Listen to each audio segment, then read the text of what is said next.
अस्सलाम वालेकुम everyone, my name is Mohammad Hamad and welcome to my YouTube channel medical hub.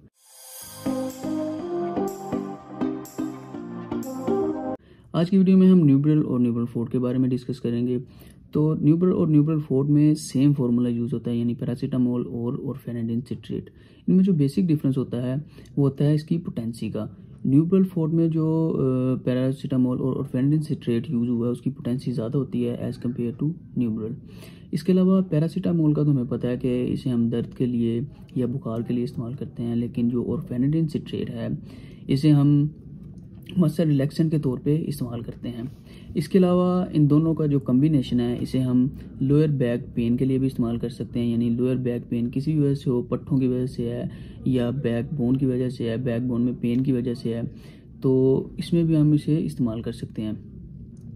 इसके अलावा मसल्स इंजरी हो या मसल्स पुल्ड हो जाए, जिसे हम पट्टों का खिंचाव भी कहते हैं, तो इस सूरत में भी हम इसे इस्तेमाल कर सकते हैं। इसके अलावा डिस्मेनोरिया यानी पीरियड्स के दौरान जो पेन होती है उसमें भी हम इसे इस्तेमाल कर सकते हैं। इसके अलावा सर दर्द में, हड्डियों का दर्द हो, जोड़ों का दर्द हो, इसमें भी हम इसे इस्तेमाल कर सकते हैं। अब हम देखेंगे कि कौन सी कंडीशंस में हम इसे इस्तेमाल नहीं कर सकते। तो मैस्थेनिया ग्रेविस के जो पेशेंट हैं वो इसे इस्तेमाल नहीं कर सकते। यानी मैस्थेनिया ग्रेविस एक न्यूरोमस्कुलर डिजीज़ है। इसमें क्या होता है कि पट्टे जो है वो बहुत ज़्यादा कमज़ोर हो जाते हैं। तो जो मैस्थेनिया ग्रेविस के पेशेंट रह चुके हैं वो इसे इस्तेमाल नहीं कर सकते। इसके अलावा ऐसी मदर्स जो अपने बच्चों को फीडिंग करवा रही हों वो इसे इस्तेमाल नहीं कर सकती। इसके अलावा जो ग्लूकोमा के पेशेंट हैं वो इसे इस्तेमाल नहीं कर सकते। ग्लूकोमा एक ऐसी डिजीज़ है, यानी आई डिजीज़ है। इसमें क्या होता है कि जो आंखों के पीछे जो नर्व्स होती हैं वो डैमेज हो जाती हैं, जिसकी वजह से इंसान को नज़र आना या तो बिल्कुल ही ख़त्म हो जाता है या उन्हें धुंधला नज़र आता है। तो इस कंडीशन में भी हम इसे इस्तेमाल नहीं कर सकते।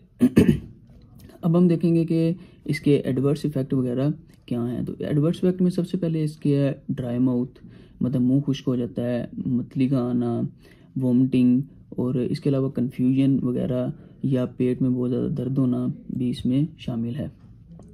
इसके अलावा अगर इसकी डोज की बात करें हम, तो जो न्यूब्रल है उसकी हम दिन में 2 या 3 जो टैबलेट हैं वो एक दिन में इस्तेमाल कर सकते हैं, लेकिन जो न्यूब्रल फोर्ट है उसकी हम 1 से 2 टैबलेट एक दिन में इस्तेमाल करते हैं। इसके अलावा बच्चों में जो है हम इसे इस्तेमाल नहीं करते।